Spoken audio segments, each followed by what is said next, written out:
o que um fenômeno fato psicológico muito interessante ou estranho. Eu tinha um cliente que sabia que sua família inteira havia sido substituída por atores. Aqueles haviam passado por uma extensa cirurgia e treinamento para imitar sua linguagem corporal, seu modo de falar e tal. Enquanto todas as lembranças do parente que haviam substituído haviam sido transferidas para eles com um chip no braço. Ela me disse que era enfermeira e que havia testemunhado isso em outros casos. Realmente uma loucura. Este ator vive na casa de seu parente. Se parece com Ellie. Fala como Ellie.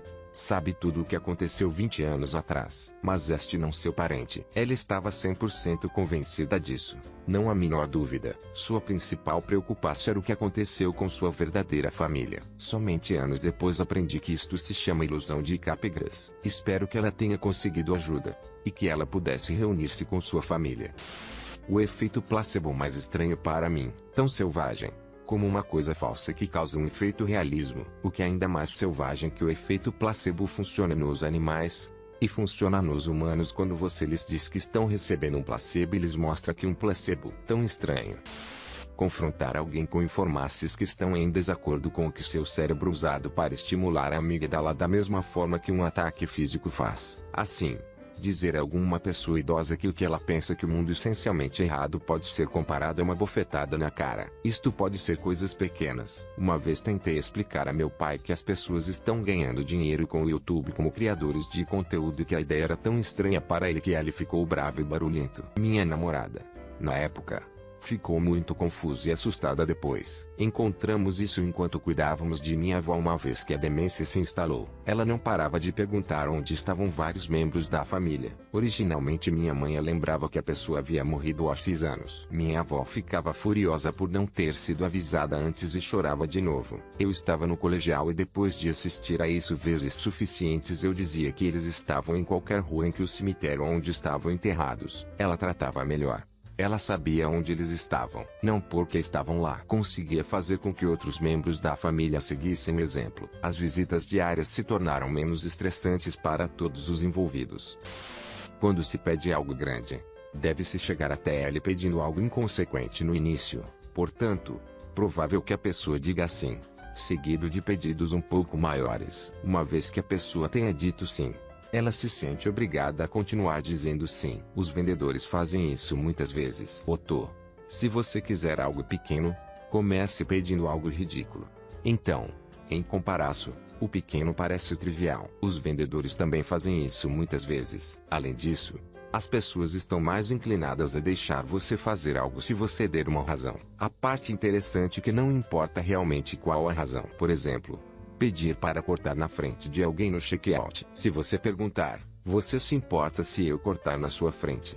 Eu só preciso comprar estas coisas será mais eficaz do que apenas dizer, você se importa se eu cortar na sua frente? Mesmo que a razão seja irrelevante. Todos estão na fila porque precisam comprar coisas. Os cérebros são estranhos. Para mais fatos de psicologia social, inscreva-se abaixo. Estava brincando. Compre um livro didático. Eu não sou um botânica.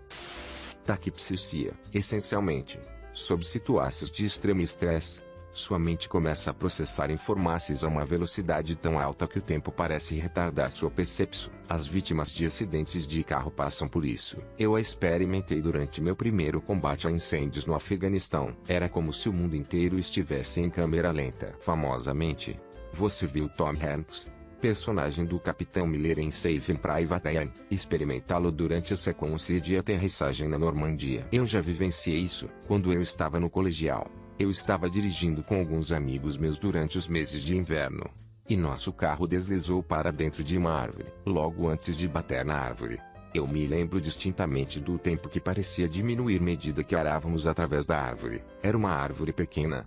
A coisa toda levou cerca de 3 segundos. Mas me pareceu 30 segundos. Lembro-me do momento logo antes de bater na árvore. E do momento logo depois quando eu estava fugindo. O amigo ainda não deveria estar dirigindo pessoas porque tínhamos apenas 16 anos. Eu não percebi que isto era uma coisa real.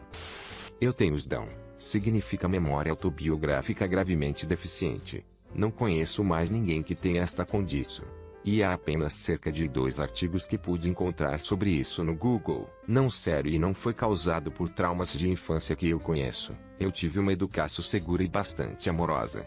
Basicamente, Isso significa que me falta a capacidade de revisitar qualquer memória de longo prazo. Sei que certas coisas aconteceram, mas não posso voltar atrás e assistir a isso em minha mente porque não guardei a experiência. Há um punhado de ICs, que são, em sua maioria, memórias recentes. Tive minha festa de 21 anos há 2 anos e não me lembro de nada do que aconteceu durante ela. Mas posso ver as fotos. Ver fotos e vídeos de mim mesmo super estranho porque como ver outra pessoa, porque eu não me lembro de ter feito a coisa.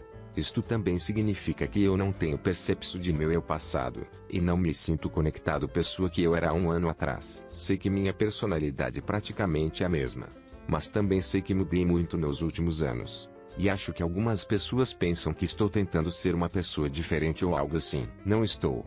Estou apenas trabalhando apenas com meu eu atual e crescendo como me parece adequado. Meio perturbador que eu não consiga reviver a maioria das coisas boas que me aconteceram.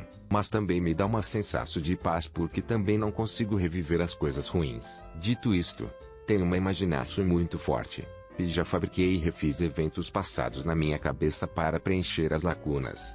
Embora não use esses cenários imaginários para nada. Muito estranho. Frustrante tentar explicar isto às pessoas. Então eu não tento mais. A menos que eu esteja confortável com elas e confie nelas. A maioria das pessoas escovam e dizem bem. Eles estão ali em algum lugar. Você só precisa encontrá-los não. Eles não estão lá dentro. Nada está lá dentro. E os gatilhos de memória geralmente não fazem nada por mim. Acho que uma parte pode ser porque tenho da. E para mim isso causou uma mente hiperativa, que tem precedências sobre o que está acontecendo no meu ambiente físico. Acho que passei tanto da minha vida na minha cabeça que simplesmente não registrei nenhuma lembrança das minhas experiências. De qualquer forma, essa é minha anomalia psicológica. Fato 1. Comum que as vítimas de crimes violentos esqueçam detalhes-chave, mesmo que tenham visto tudo. Porque seu cérebro está se concentrando mais em como sobreviver do que em como identificar o criminoso. Raro que os promotores tenham uma vítima que se lembre de tudo sobre o criminoso ou o local, o que dificulta o julgamento, pois muitas vezes assumimos que as vítimas se lembrarão de todos os detalhes-chave. Na verdade, mais provável que elas se lembrem de pequenos detalhes como cheiros e sons. Fato 2. Se você mantiver a primeira e última letra em cada palavra no mesmo local, mas reorganizar as letras do meio, seu cérebro pode automaticamente descobrir as palavras. Não sei o que, mas quando vou para a cama, tenho slides ou verdadeiramente aleatórios no meu cérebro antes de dormir, como ontem noite. Pelo que me lembro, eu vi olhos fechados, um trem correndo através de um deserto, um panda gigante, do tamanho do Godzilla, comendo paus de bambu muito pequenos. O sol rompeu uma massa amarela com dentes. Meu cachorro. Mas ela era azul. Um helicóptero, estacionado no chão, com lâminas de rotor tão longas que tocaram o chão. Alienígenas infiltrando-se no serviço secreto. E muitas outras coisas estranhas e aleatórias. Literalmente como se minha capacidade cerebral de filtrar pensamentos fosse removida quando vou para a cama. E todas as merdas aleatórias sobre as quais não registro pensamentos durante o dia passam por tudo em cerca de 3 minutos antes de adormecer. Eu não estou lúcido sonhando. Estou plenamente consciente, acordado e posso me mover e falar para descrever as imagens e responder a perguntas. Estranho para mim, embora sempre me tenha acontecido isso. Bloqueio do pensamento. Uma pessoa com psicose ou esquizofrenia pode estar falando de um assunto e de repente ficar em silêncio. Às vezes por alguns segundos. Às vezes por mais tempo. Quando elas voltam, elas estarão em um trem de pensamento completamente diferente. O que eles fizeram foi bloquear um pensamento intrusivo. Pode ter sido uma alucinação ou um diálogo interno perturbador. Mas o que acontece é que o pensamento intrusivo bloqueado e descartado e junto com ela a linha de pensamento anterior. Por isso que às vezes você pode ver uma pessoa mentalmente doente falar quase racionalmente sobre, digamos, sushi. Depois eles ficam em silêncio e no momento seguinte estão falando sobre baterias de carro. Eles experimentaram um pensamento intrusivo. Bloquearam-no. Depois jogaram fora o pensamento normal anterior com ele. Provável que o bloqueio do pensamento seja na verdade uma resposta normal a um pensamento ou diálogo externo intrusivo que entra em sua mente. O que torna improvável que os seres humanos alguma vez se comuniquem bem telepaticamente. Teríamos a tendência de bloquear a comunicação implantada, e depois ficar em branco em nossa linha de pensamento anterior e ter que passar para uma nova. Eu não sou psicólogo, isto é algo que li sobre a pesquisa de um livro em que estou trabalhando.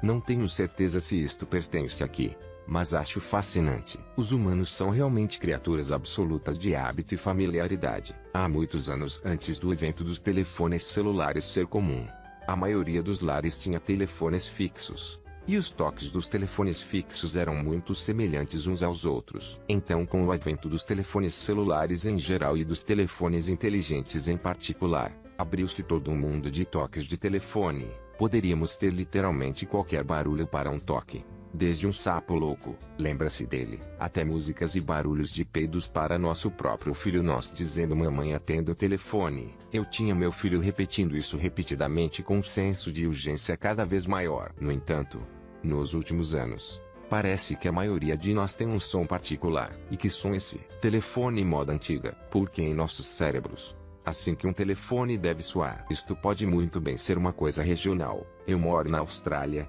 mas sempre que estou fora, o tom de toque que eu ouço com mais frequência é que manda quase todo mundo na vizinhança pegar seus telefones.